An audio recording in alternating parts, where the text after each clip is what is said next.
नमस्कार, मेरा नाम है रिया शर्मा और आप देख रहे हैं टीवी नाइन डिजिटल। महाशिवरात्रि का पर्व 26 फरवरी को पूरे देश में मनाया जाएगा। कहा जाता है कि इसी दिन भगवान शिव जी और पार्वती जी का शुभ विवाह हुआ था। इस पर्व को लेकर कई लोगों के मन में कई तरह के सवाल हैं कि कैसे किस मुहूर्त में शिव जी की पूजा की जाए। अगर किसी का बिजी शेड्यूल है तो वो कैसे शिवरात्रि की पूजा करें।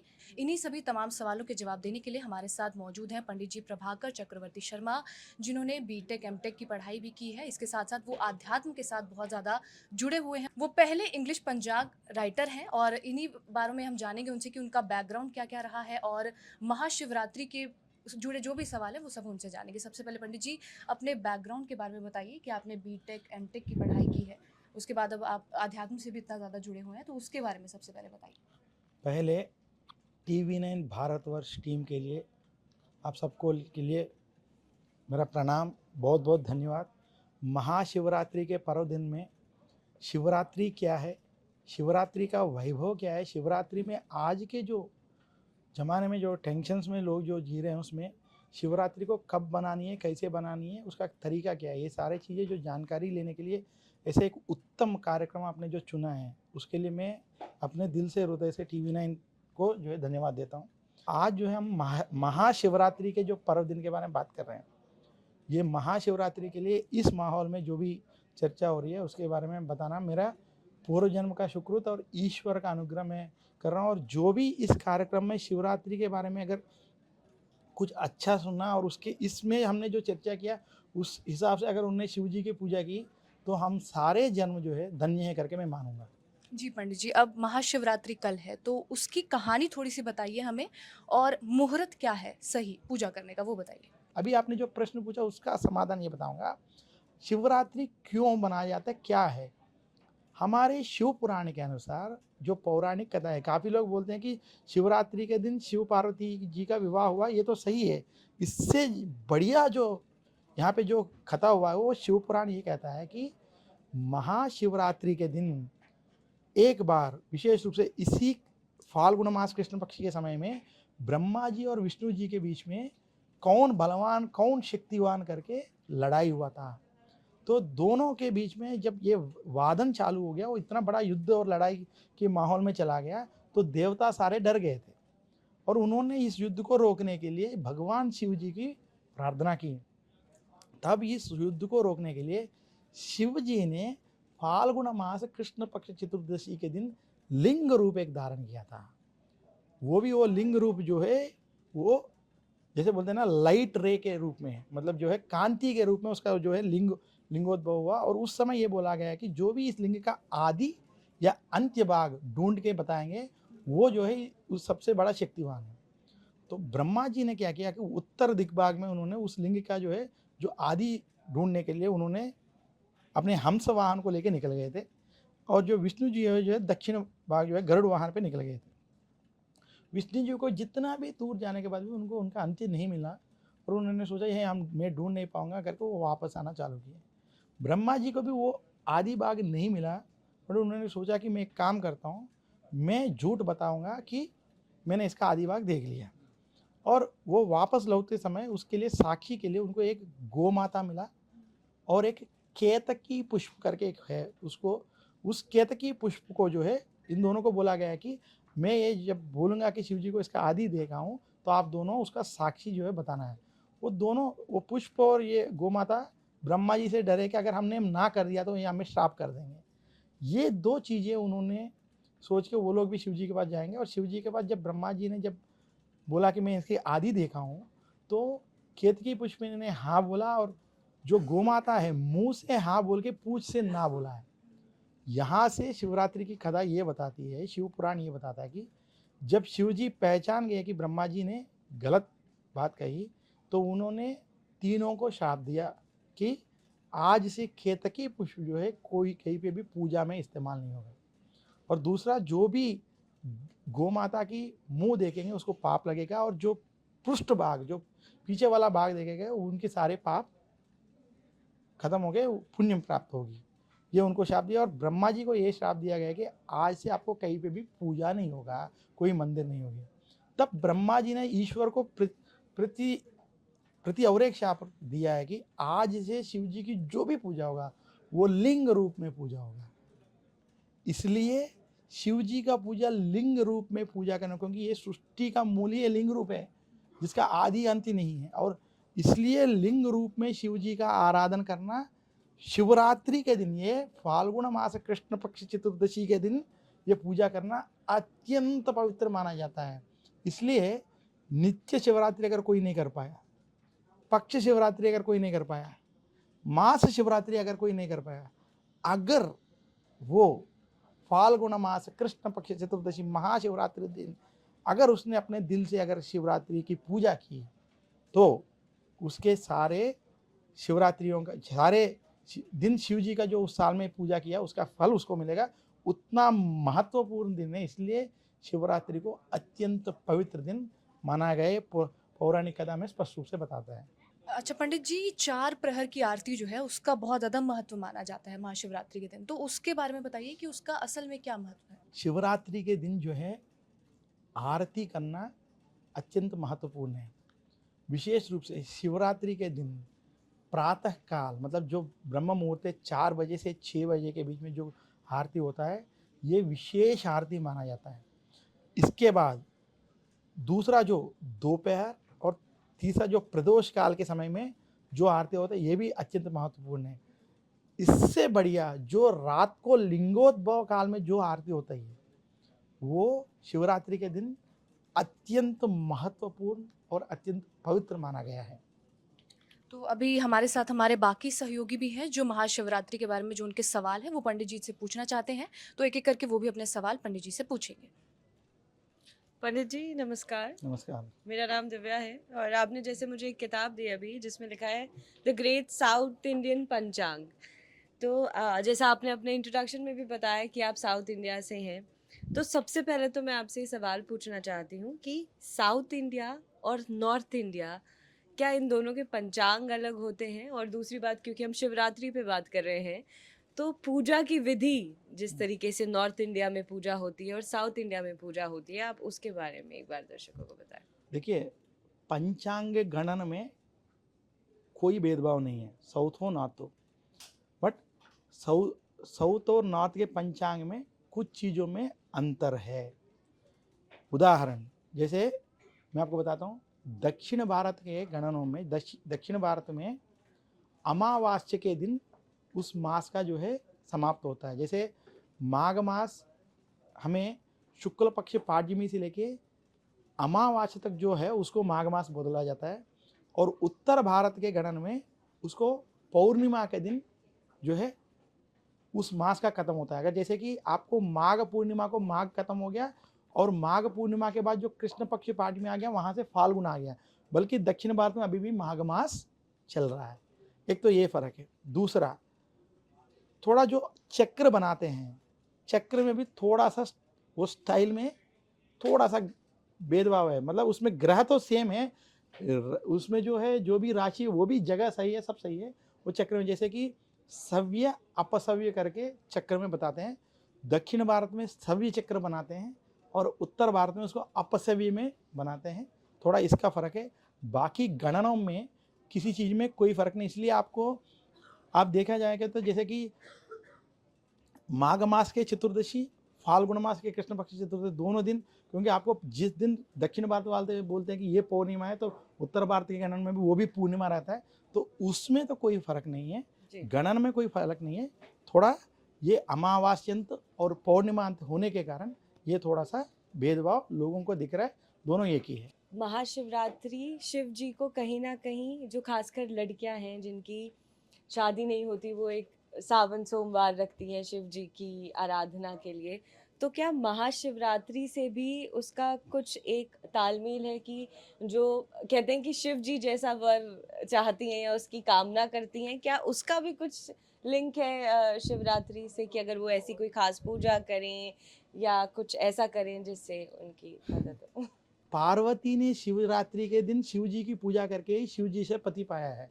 यह भी हमारा एक पौराणिक कथा है। जो भी कोई भी लड़की, जैसे आपने सवाल किया है कि अगर उनको शिव जी जैसे वर चाहिए तो शिवरात्रि का पूजा करने से उनको शिव जी जैसे वर मिलेगा। ये दो ही नहीं, जिसको कोई आरोग्य की समस्या है, अगर महामृत्युंजय मंत्र से अगर वो शिवरात्रि के दिन एक दिन पूजा की है तो उनके आरोग्य में सुधार आएगी। शिवरात्रि पे किस इस तरह से पूजा करें कि पूरा परिवार उसमें सम्मिलित हो जाए, खासतौर से लड़कियां? देखिए शिवरात्रि के पूजा कब किस दौर पे करना है पहले हम ये समझ लें। देखिए शिवरात्रि में 4 समय में पूजा पवित्र माना गया है। उसमें जैसे जैसे समय बदलता है उसका पवित्रता 2 गुना हो जाती रहती है, 2 गुना 10 गुना। वो पहला है शिवरात्रि में के दिन प्रातः काल सुबह 4 से 6 जो है ये पवित्र समय है। उसके बाद शिवरात्रि में जो दूसरा समय है प्रदोष काल, जो शाम को 4 से 6 है, प्रातः काल में जो पवित्रता है उससे 10 गुना अत्यधिक महत्व प्रदोष काल में है। और तीसरा सबसे मुख्य काल जो है लिंगोद्भव काल है। लिंगोद्भव काल जो है जिस समय जो शिव जी ने लिंग रूप का धारण किया वो रात को 12 बजे का समय है। तो आज के नौजवान सबको मैं इतना बोलूँगा कि रात को 12 बजे तो आप घर पहुँच ही जाते हो। तो रात को अगर शिवरात्रि मतलब एक्चुअली शिवरात्रि का पूजा शिवरात्रि बोला, शिव सुबह नहीं बोला। तो शिव जी का पूजा रात्रि ही विशेष है। हमारे पुराणों में एक चीज़ बताते हैं कि विष्णु भगवान की पूजा प्रातः काल में किया जाना चाहिए, शिव जी का पूजा शाम और रात को करना चाहिए। तो इसलिए शिवरात्रि जो है जब रात को अगर आप लिंगोद्भव काल में पूजा करते हैं तो वो अत्यंत शुभदायक शुभ फल देने वाला पूजा है। पंडित जी, मेरा नाम आयुष मिश्रा है और जैसे मैं एक यंगस्टर हूँ और मेरे जैसे बहुत सारे लोग हैं जिनका ये मतलब अभी बहुत ज़्यादा पूजा पाठ में बिलीव नहीं जुड़ पाया है या फिर भक्ति में बहुत ज़्यादा नहीं जुड़ पाए हैं। ऑब्वियसली बहुत सारी जगह पे दिमाग जाता है, दिमाग डाइवर्ट होता है। अगर मैं महाशिवरात्रि के पर्व पे शुरू करना चाहूँ, मतलब जैसे मैंने व्रत, जो लोग रहते हैं व्रत रहने का एक रिवाज है। व्रत मैंने आज तक डेब्यू नहीं किया है व्रत की दुनिया में, मैं रखना चाहता हूँ। तो क्या आप मुझे एक बेसिक प्रोसेस बताएंगे कि कैसे मुझे रखना चाहिए व्रत और क्या सही तरीका हो सकता है शुरुआत करने का, अगर मैं महाशिवरात्रि से शुरुआत करना चाहता हूँ तो? शिवरात्रि में 2 चीज़ें महत्व बताया है, जागरण, उपवास। बहुत लोग सोचते हैं उपवास मतलब खाना छोड़ देना उपवास, ये बहुत गलत है। कुछ भी ना खाना उपवास नहीं है, उसे बोलते हैं निशमन, मतलब you are creating yourself bad. उपवास का मतलब है आप जब व्रत करते हैं, जब उपवास मतलब उप आवास, मतलब आप जो है भगवान के पास आवास रहना, मतलब आप कोई भी काम कर रहे हो तो उसमें भगवान का नाम लेके आपके अंदर भगवान, आपके दिल दिमाग में भगवान रहना, ये उपवास, उसको बोलते हैं उप आवास। तो आप कोई भी व्रत कर रहे हो तो उस व्रत में ये देखिए कि मैं नित्य जो है शिव जी का मंत्र करूं, शिव जी का नाम स्मरण करूं और हर काम में शिव जी देखूं, हर बात में शिव जी देखूं। मेरा माता जी, मेरा अगर शादी हुआ तो वाइफ या बच्चे, हर चीज़ में, हर प्राणी में मैं शिव जी को देख पाऊँ, तो वो होता है असली व्रत। तो वैसा आप निष्ठा से अगर आप व्रत करेंगे तो वो आपके लिए शिवरात्रि में फ़ायदामंद होगा।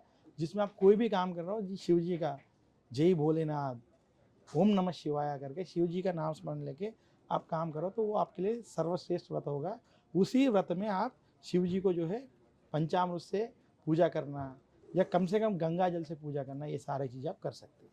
और आपने अभी बताया कि शिवरात्रि इसीलिए बोला गया है क्योंकि रात में पूजा करनी चाहिए। तो अगर शिवरात्रि के दिन हम दिन में ना करके रात में पूजा करें तो वो ज़्यादा इफेक्टिव होगा, आपका मानना है? नहीं, मैं बता रहा हूँ, देखिए ये बहुत अच्छा सवाल है। पहले चीज़, शिवरात्रि में दिन में भी पूजा करना अच्छी बात है, उसमें कोई गलत नहीं है, बट दिन में जितना पूजा है उससे ज़्यादा महत्वपूर्ण समय है। मैं ये नहीं बोल रहा हूँ केवल रात को करो, आपके पास मौका है सुबह, प्रातः काल, विशेष रूप से प्रदोष काल और रात, तीनों करो।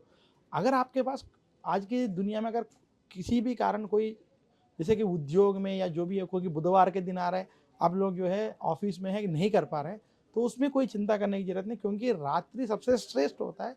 तो आप सुबह करो ना करो, रात को अगर करेंगे तो आपको उसका फल मिलेगा।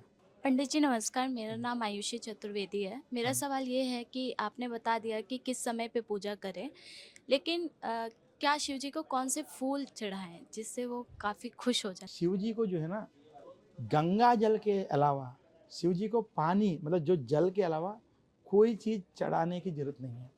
यथार्थ बात करें तो गंगा जो है कहाँ से आता है, शिव जी के वहाँ से आता है, और जो चीज़ जो शिव जी ने दिया उन्हीं को अर्पण करना ही शिव जी का पूजा है। बल्कि शिव जी को अलग अलग द्रव्य से इसलिए पूजा किया जाता है, जैसे कि पंचामृत में एक एक द्रव्य का, जैसे आपका दूध हो गया, दही हो गया, ये एक एक चीज़ के एक एक महत्व शिव पुराण बताया गया है। तो उस महत्व के लिए किसी को, जिसको भी जो भी इच्छा है, किसी को धन कमाना है वो पंचामृत से जो है पूजा करेगा, किसी को जो है नाम कमाना है केवल घी से पूजा करेगा, अगर किसी को सारे चीज़ मिलना है तो जो है निष्ठा से अगर गंगा जल से पूजा करने से वो अद्भुत है। शिव जी को पूजा करने के लिए कोई भी फूल इस्तेमाल कर सकते हैं, बट आपने पूछा तो मैं आपको बताता हूँ, शिव जी को अगर श्रेष्ठ पूजा अगर कोई भी करना है तो गंगा जल, पंचामृत, इन दोनों के साथ बिल्व पत्र जो है, ये इसको उत्तम पत्र या उत्तम फूल भी कहा सकता है, क्योंकि क्या है, शिव जी को बेल पत्र से पूजा अत्यंत, इसलिए बोलते त्रिदलम त्रिगुणाकारम त्रिनेत्रम त्रिरायुधम त्रिजन्म पाप संहारम एक बिल्वम शिवार्पणम। बिल्व पत्र जो है शिव जी को अत्यंत पवित्र माना गया है। आप कोई भी फूल चढ़ाओ उसमें कोई आपत्ति नहीं, बट विशेष रूप से बेल पत्र पूजा करनी चाहिए और केतकी फूल को इस्तेमाल नहीं करना चाहिए, बस ये ध्यान रखना। पंडित जी, मेरा एक सवाल इसी पे था कि बेल पत्र इस्तेमाल करने की बात की जाती है और यंगस्टर्स जो है वो लॉजिक पे बात करते हैं कि क्यों, मतलब एक जिज्ञासा होती है हर चीज़ जानने की। मेरा सवाल यही है कि वो ऐसा मैंने घर पे भी सुना है, मम्मी कहती हैं 3 पत्ते जो होते हैं बेल पत्र के, उनको 3 के ही पैर में चढ़ाना चाहिए, मतलब इसका क्या महत्व है? क्यों हम बेल पत्र चढ़ाते हैं और बेल पत्र 3 के ही पैर में क्यों चढ़ाते हैं, मतलब इसका क्या लॉजिक है इसके पीछे? देखिए, वो अभी जो मैं आपके जो श्लोक बताया, त्रिदलम त्रिगुणाकारम त्रिनेत्रम त्रियायुधम त्रिजन्म पाप सम, जैसे देखो क्या होता है कि पाप भी 3 तरीके होते हैं, गुण भी 3 तरीके होते हैं, सत्व रज तमो गुण, ये तीनों का रूप है वो त्रिदल। इसलिए उस त्रिदल वाले जो बिल्व अगर शिव जी पे चढ़ाते हैं तो अत्यंत पवित्र माना जाता है, जिससे हमारे जाने अनजाने तीनों गुणों से जो भी अगर पाप आता है तो वो मिट जाती है। दूसरा, शिव जी के ऊपर बेली क्यों चढ़ाया जाता है, इसका साइंटिफिक रीज़न ये भी हम ले सकते हैं। कहीं पे भी आप शिव जी मंदिर जाते हो, वहाँ पे सुबह से लेके शाम तक या रात तक जो है अभिषेक होता है। जैसे हमारे शास्त्रों में बोला है कि विष्णु अलंकार प्रिय शिव अभिषेक प्रिय, मतलब भगवान विष्णु को आप अलंकार करने से वो बहुत कुछ हो जाता है। जैसे आप कृष्ण ले लो, राम ले लो, उनको जितना अलंकार करते हैं उतना मतलब वो उतने प्रिय हो जाते हैं। शिव जी जो है अभिषेक से प्रिय होते हैं, तो अभिषेक करते हैं मतलब सुबह से शाम तक जब हम अभिषेक करते हैं तो पंचामृत या पानी जो भी है, इसलिए शिव जी जो शिवलिंग है एकदम गीला रहता है। बेल पत्र के पास वो गीलापन को हटाने का गुण है। ये एक साइंटिफिक रीज़न के, जो कि आपने ये साइंटिफिक बोला, इसलिए मैं साइंटिफिक मामले में ये ऐसा बात कर रहा हूँ। तो इसलिए वो बेल पत्र जो है उसको जो है ये करके फिर वो शिवलिंग को जो है अपना नॉर्मल स्थिति में ला सकते हैं, इसलिए उसको साइंटिफिकली उसको ये अच्छा हमारे पूर्वजों ने बताया गया है। उसके अलावा इसके गुण के अलावा वो जो बेल जो है अत्यंत पवित्र वृक्षों में हमारे लिए अलग अशोक वृक्ष, एक एक चीज़ का एक एक ये है। जैसे हम लोग विष्णु भगवान की पूजा करते हैं तो जैसे द्वादशी व्रत रखते हैं तो उस समय आंवला का पेड़ से पूजा करते हैं, आंवला का कार्तिक मास में करते हैं। इसी तरह बेल का जो है शिव जी के लिए ये नियमित किया गया है। आखिर में पंडित जी बस ये सवाल शॉर्ट में कि 3 चीज़ें ऐसी जो महाशिवरात्रि में करनी चाहिए और 3 चीज़ें ऐसी जो नहीं करनी चाहिए, वो बता दें। देखिए, महाशिवरात्रि के जी जो 3 चीज़ें करना है, पहला शिव जी का भक्ति श्रद्धा से पूजा करना चाहिए, मतलब वो पूजा चाहे आपके घर में करें, घर में करना सबसे श्रेष्ठ है, या कोई आसपास में मंदिर में करें, या कोई ज्योतिर्लिंग जैसे क्षेत्र में करें, या आप शिव जी का पूजा करना सबसे पहला है। और वो पूजा में कम से कम गंगा जल चढ़ाना या बेल पत्र चढ़ाना या पंचामृत से करना, रुद्र नमकन चमकम जैसे चीज़ें से करना, ये श्रेष्ठ है। दूसरा चीज़ है जो करना है जागरण, शिवरात्रि के दिन जागरण रहना। जागरण रहना मतलब जागरण रह के अपना ऑफिस का काम करना, मूवी देखना, ऐसे गलत काम नहीं करना है। जागरण उसी को करना है जो जाग के जिस मूर्ति को अपने घर पे रखा उस मूर्ति को भगवान समझ के रात भर उनकी पूजा करना या शिव जी का जप करना, नाम स्मरण करना, ये जागरण है। या जागरण के नाम पे कोई भी गलत काम कर रहे हैं, वहाँ पुण्य कमाने छोड़ दो, आप उल्टा पाप कमाएंगे, ये थोड़ा आपको ध्यान रखना है। तीसरा काम है उपवास। उपवास मतलब मैं वापस बता रहा हूँ, खाना छोड़ देना उपवास नहीं है, उपवास को जो है उपवास कहते हैं। जब आप उपवास करते हैं, कोई शुगर पेशेंट है, किसी को कोई बीपी है, किसी को कोई हेल्थ की इश्यू है, तो भगवान को चढ़ा हुआ भोग को खा सकते हो, उसमें कोई गलत नहीं है। बट आप जो है जो भी खा रहे हो, बस इतना समझ लेना कि मैं शिव जी का नाम स्मरण नहीं छोड़ रहा हूँ। शिव जी का जो भी उस दिन सुबह से लेकर हर 1 घंटे में उनके लिए कोई ना कोई कम से कम गंगा जल से उनकी पूजा कर रहा हूँ। अपना शिव जी का जो है भक्ति श्रद्धा से निष्ठा से काम कर रहा हूँ।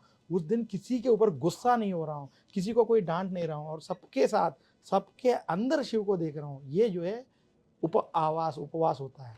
ये तीनों चीज़ें करना जरूरी है। अब जो 3 चीज़ें ना करना, शिवरात्रि के दिन जो है आप जो है बिना नहा के रहना, शिवरात्रि के दिन मांस खाना, शिवरात्रि के दिन किसी को दुख पहुंचाना, चाहे वो दिल से हो, चाहे अपने जुबान से हो, चाहे अपने नेत्र से हो, चाहे किसी भी अंग से हो, ये चीज़ें नहीं करना चाहिए। बहुत बहुत शुक्रिया पंडित जी हमारे साथ ये तमाम जानकारी शेयर करने के लिए कि शिवरात्रि के दिन हमें क्या क्या करना चाहिए। जितने भी हमारे सहयोगियों के सवाल थे, पंडित जी ने बहुत अच्छी तरह से उन्हें समझाया कि हाँ क्या क्या चीज़ें हमें अपनी जीवन शैली में लानी चाहिए और क्या क्या चीज़ें महाशिवरात्रि के दिन करनी चाहिए। बहुत बहुत शुक्रिया सर हमारे साथ TV9 डिजिटल पर जुड़ने के लिए। बहुत बहुत धन्यवाद। नमस्कार।